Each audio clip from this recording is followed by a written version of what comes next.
மழையும் தானே. பழனியில் மழலை வடிவில் நீ நிற்கும் பருவகாலம் கூட ஆனந்தம் தானே. அழுபட வீர முருகா அருள் புரிவாயே, ஐயனின் அன்பு மைந்தா அடை புரிவாயே.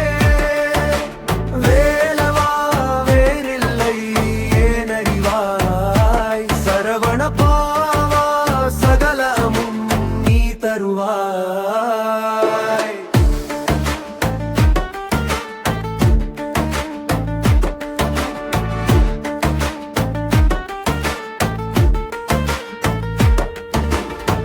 திருத்தணிகை கோவிலில் தீபங்கள் ஏற்றிடும் திருநேரத்தில் நின் திருவருள் பொழிவா.